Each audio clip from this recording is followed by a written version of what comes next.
Bienvenidos al curso de Introducción al Psicoanálisis. Hoy, en la clase 13 de este curso, vamos a estudiar el concepto de ruptura. Si realizamos un proceso de reconstrucción de la historia de las ciencias, de la historia del pensamiento moderno del hombre, observamos cómo el símbolo matemático es el primer acontecimiento simbólico diferente del único símbolo que hasta el momento existía, que era Dios. El proceso por el que se produce una ciencia difiere de otro tipo de procesos, como son los procesos ideológicos, los procesos religiosos o los procesos mágicos, ¿no? Es decir, existe un mecanismo de producción de las ciencias. Y en este mecanismo de producción de las ciencias lo que se produce es precisamente lo que estamos estudiando hoy. Es una ruptura. Entendemos por ruptura el distanciamiento de lo real de la experiencia sensible que se produce como consecuencia de un trabajo teórico por el cual se funda un concepto formal, abstracto, desde el que ahora vamos a poder estudiar los fenómenos y producir transformaciones en lo real. Es decir, entendemos por ruptura el efecto cuyo producto es la teoría fundada científicamente. La ruptura produce un objeto de conocimiento. En el caso de la producción de la ciencia psicoanalítica, fue un texto, fue la interpretación de los sueños donde se definió por primera vez el concepto de inconsciente. Un concepto que va a permitir considerar como precientífico todo lo que se escribió previamente en el campo antes de la aparición del concepto inconsciente y del nacimiento de la ciencia psicoanalítica. A partir de la producción del concepto inconsciente se puede definir un antes y un después, ¿no? Un momento precientífico y un momento científico del psicoanálisis. Todo lo anterior, que incluso el propio Freud había trabajado en historiales sobre la histeria, en el proyecto de una psicología para neurólogos, puede considerarse precientífico. Miro el sol. Veo que el sol sale por el este y se mete por el oeste, y guiado por la percepción de mis sentidos digo, el sol gira alrededor de la Tierra. Sin embargo, ¿no? Ahí me estoy manejando con nociones imaginantes, ¿no? Construyo un sistema imaginario que parte de la experiencia de mis sentidos. Sin embargo, la ciencia, la teoría de Copérnico, lo que vino es a romper con la experiencia de los sentidos cuando formula la teoría heliocéntrica del sistema, es decir, que es la Tierra la que gira alrededor del Sol y no al revés. Y para esto Copérnico no pudo salir con un avión fuera del sistema y observar lo que pasaba en el sistema, sino que él, trabajando teóricamente desde su mesita, pudo formular esta teoría. Es decir, es un trabajo científico, un trabajo que se realiza con conceptos, ¿de acuerdo? Pero antes de que se produzca cualquier ciencia, antes de la producción de la ciencia ya hay un campo, cómo se trabajaba con ese campo, con ese campo del saber o del conocimiento. Bueno, pues antes de la producción de una ciencia lo que hay son conceptos de otras ciencias y también nociones del campo, como en el caso del psicoanálisis.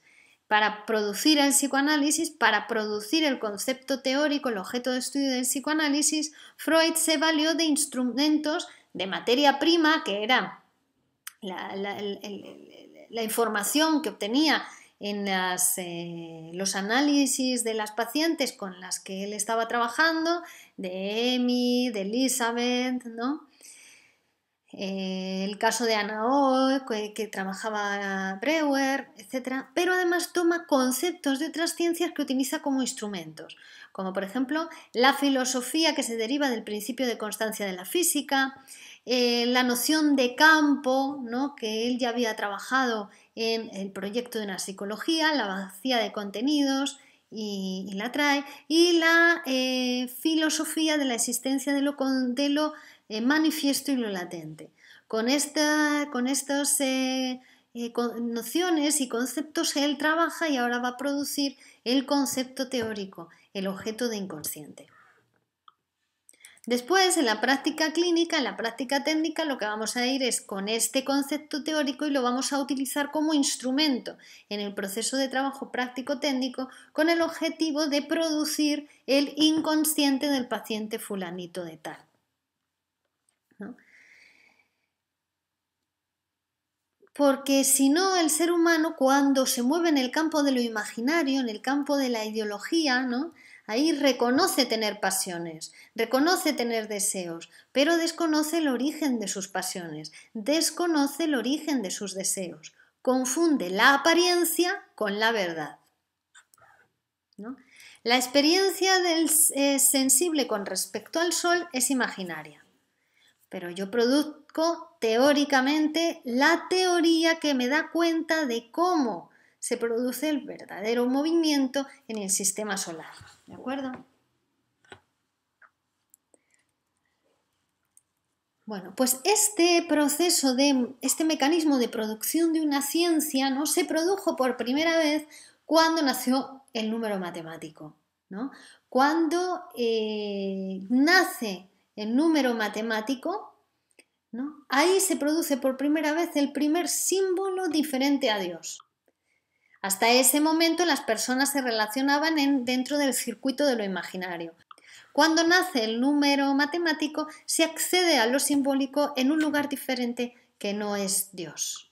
De hecho, la matemática es tan importante en la producción del número matemático que la matemática se va a convertir después en el inconsciente de todas las ciencias, y todas las ciencias posteriores van a seguir este modelo de producción, ¿no? Los habitantes del Paleolítico contaban con los dedos, ¿no? Los prepitagóricos de la escuela itálica, los fenicios, contaban con los nudillos, ¿no?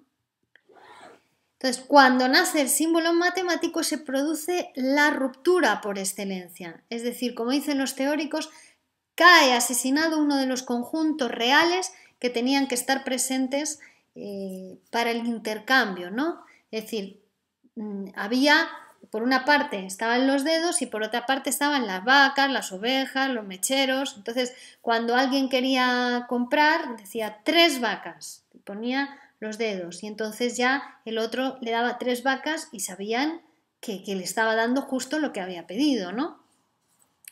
Entonces había un concepto imaginario de cantidad y de valor. De valor porque también ellos podían intercambiar, ¿no? 3 vacas por 10 ovejas, y no es que el de las 10 ovejas estuviese timando o engañando al de las 3 vacas.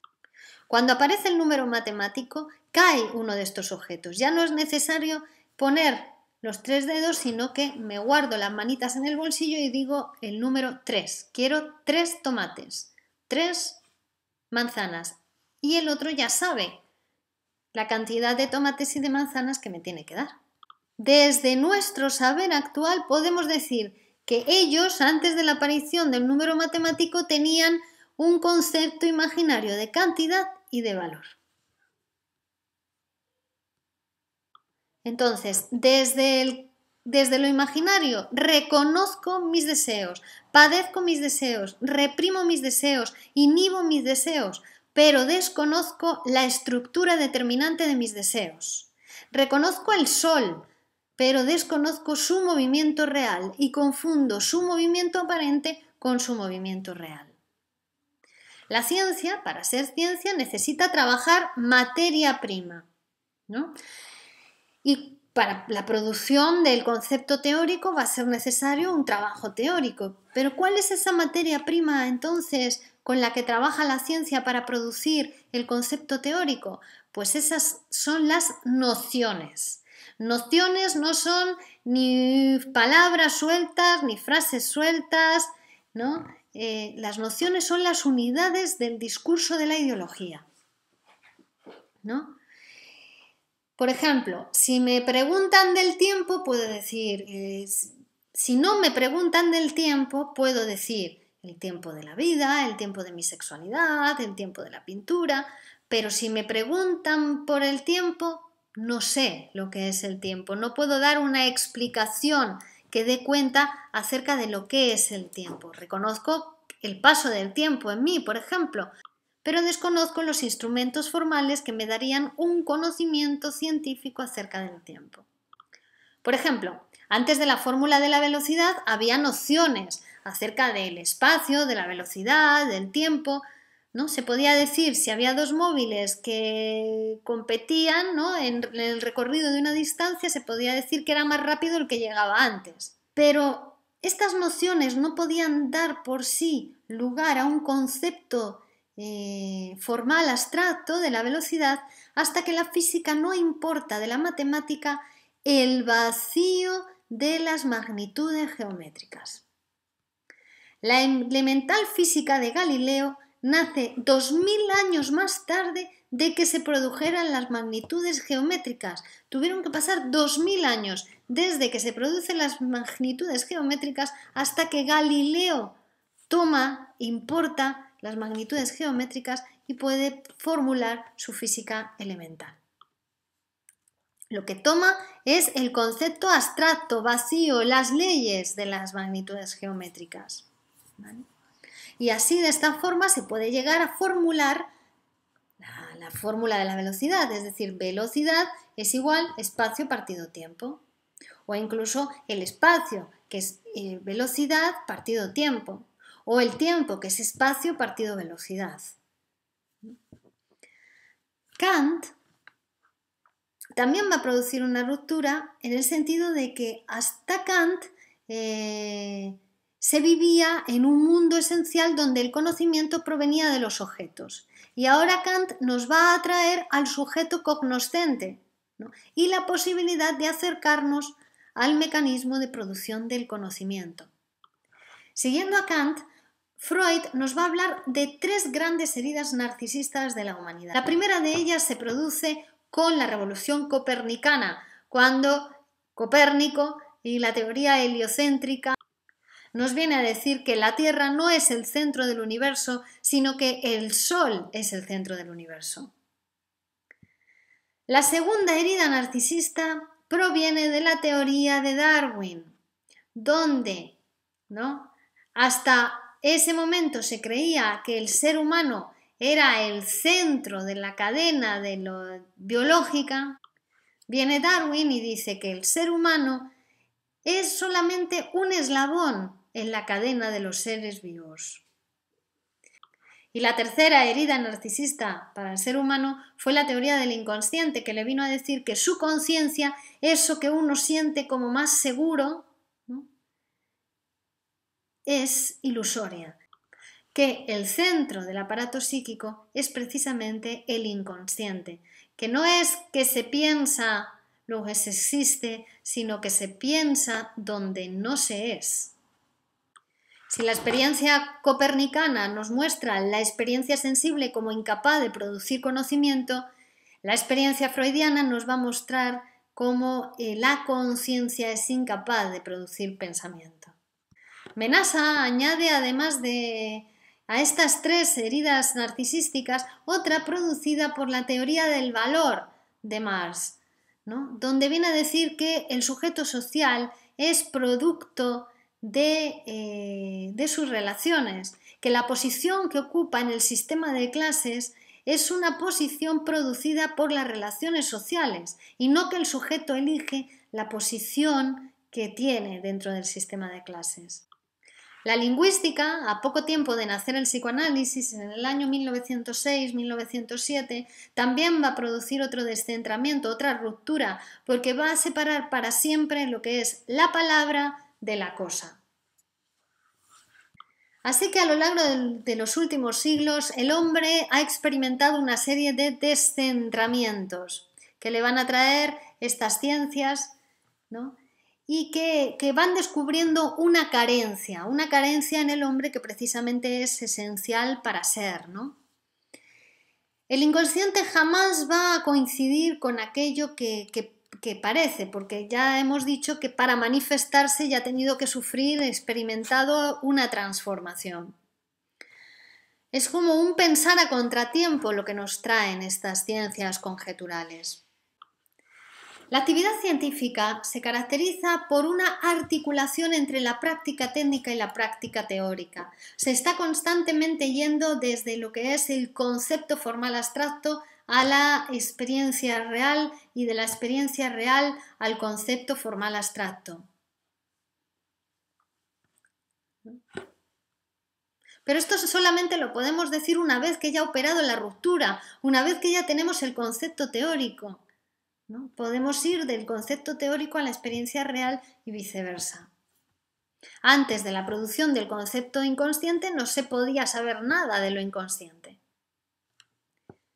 La práctica ideológica no tiene nada de malo, lo único que tiene de malo es que es ciega a su determinación, no puede prever los resultados y frente a cualquier obstáculo de la realidad se transforma.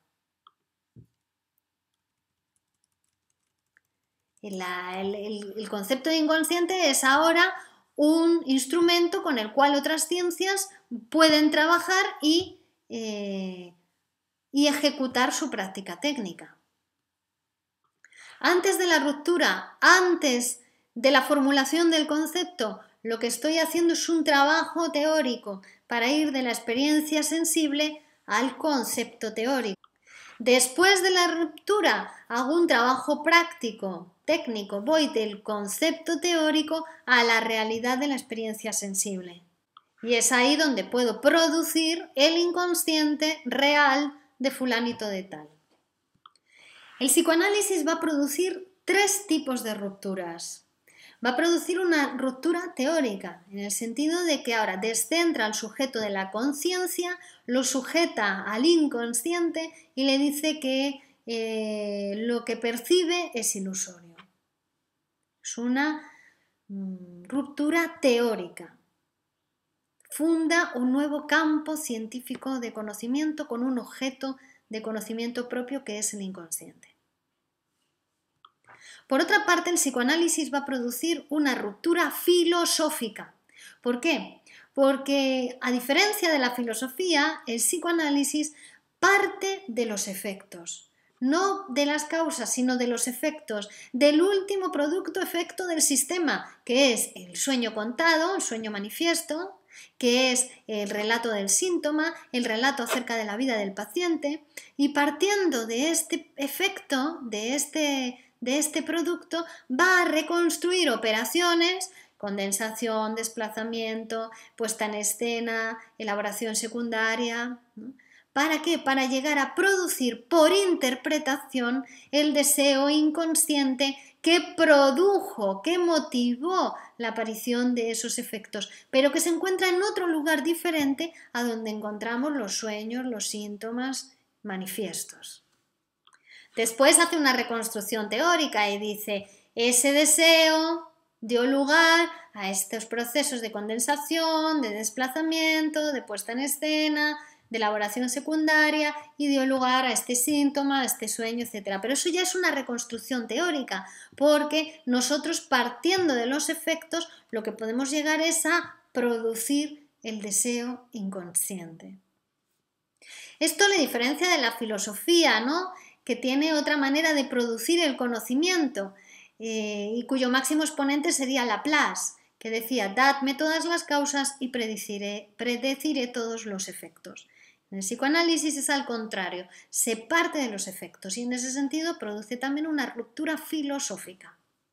Y la tercera ruptura que produce el psicoanálisis es una ruptura ideológica, porque decíamos, la ideología no puede prever las transformaciones, no puede regular el campo en el que opera, ¿no? Es ciega a lo que la determina. El psicoanálisis ya empieza a saber qué es lo que determina, que es lo que sobredetermina los sueños, los síntomas, etc., prevé las transformaciones y nos informa acerca de las leyes de funcionamiento del aparato psíquico, ¿no? De qué es lo que regula, cómo se regula el aparato.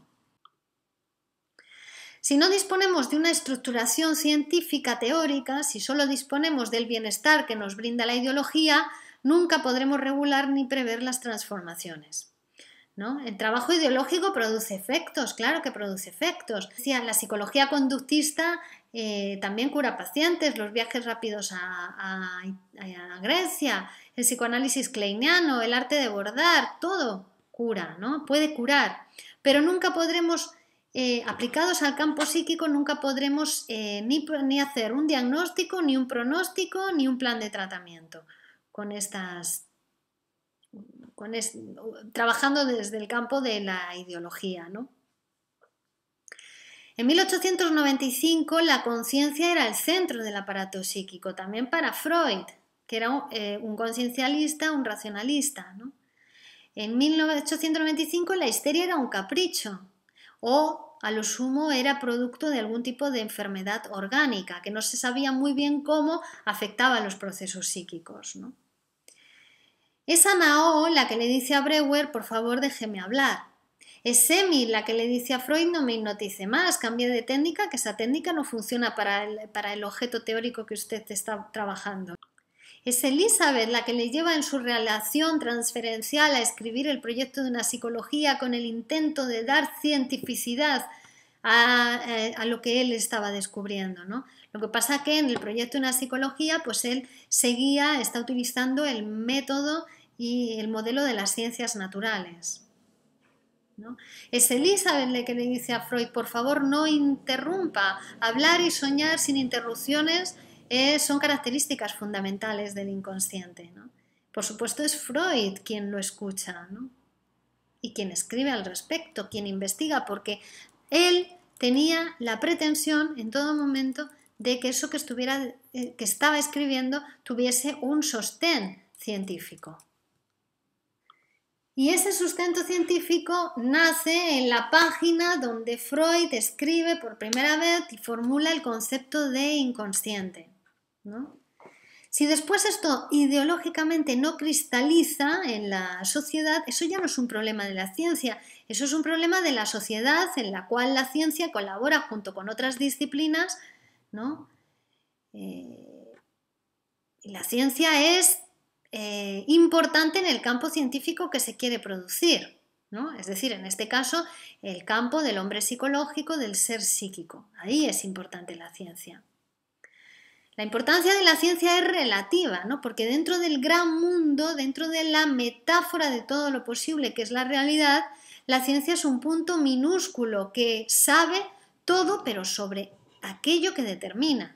En el caso del psicoanálisis, sabe todo acerca del inconsciente que se reprime para ser un hombre social, ¿no? El objeto, ¿no? Lo que se reprime por otros motivos o que no se reprime o que se reprime como magia o como ideología, eso no es objeto del psicoanálisis. Igual que el psicoanálisis tomó de la física el principio de constancia, ¿no? Y pudo producir su objeto teórico, ¿no? Produjo una ruptura utilizando la filosofía derivada del principio de constancia, otros campos ideológicos pueden utilizar el concepto de inconsciente para producir una nueva ruptura, una nueva ciencia. Desde 1930, por ejemplo, se está trabajando en producir en el campo de la ideología lo que sería un instrumento, ¿no?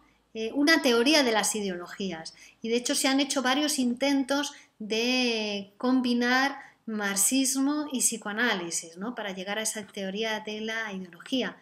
Puesto que ya Marx decía en el prólogo del Capital, uno del 57 y otro del 59, en el primero, en el del 57, Marx decía que era absolutamente imposible transformar la estructura de producción de mercancías, ¿no?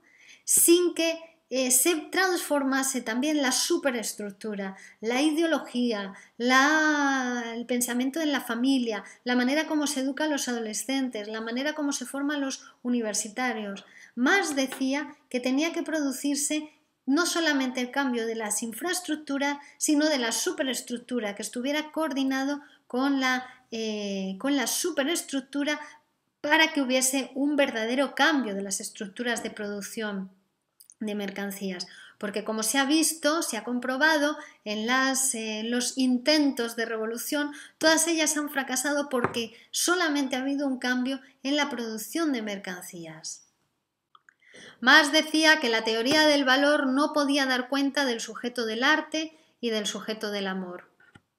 No era posible una revolución cambiando solamente las estructuras de producción de mercancías. Era necesario para la revolución cambiar las estructuras de producción de mercancías, las estructuras de producción de ideología, las estructuras de producción de amor y las estructuras de producción de arte.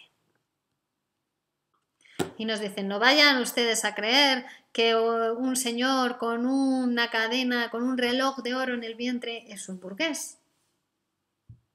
Burgués es el que posee los medios de producción para producir los relojes de oro.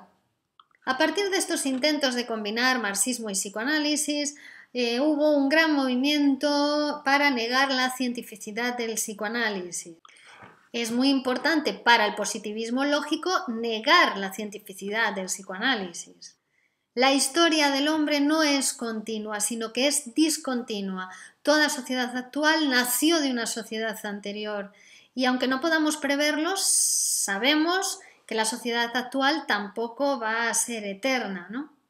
El hombre no hubiera sido hombre si no se hubiese producido una ruptura entre el mono y el hombre, ¿no? Si no se hubiera producido esa ruptura, seguiría siendo un mono. Y por último, el tiempo que nace con el psicoanálisis es otro tiempo. Es un tiempo que va de delante a atrás. Es lo que conocemos como el tiempo futuro anterior. Es decir, no es que porque mi madre, no es en el momento en que la madre le quita la teta o le quitó a usted la teta que usted sintió celos por primera vez o rabia por primera vez, sino que fue cuando se dio cuenta de que un niño era destetado que ahí comprendió que usted también fue destetado alguna vez. Muchas gracias. Hasta aquí la clase de hoy, la clase de ruptura. En la próxima clase vamos a estudiar el concepto de trabajo. Les esperamos.